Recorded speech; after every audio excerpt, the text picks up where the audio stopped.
ఏమన్నారు? గ్యాసులు వేల్తలేవా? ఈరోజు మనకు గ్యాస్ వచ్చిందనమాట.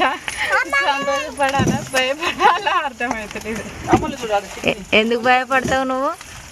మేమందరం లేమా? నీ ప్రాణంతో మా ప్రాణం కూడా. ఈరోజు లైవ్ ఉంది.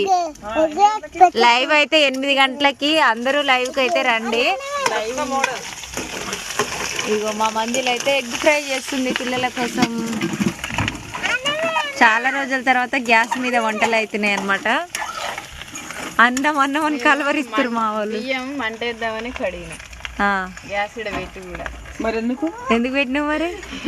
ఉప్పు పెట్టింది. అమ్మో, అత్త అల్లుడు కలిసి గ్యాస్ ఫిట్ చేసిర్రు. మరి ఏం చేస్తారో ఏమో, మళ్ళా భయపడుతురు. ఎగ్ ఫ్రై ఎవరికి? చిన్నమ్మలికా?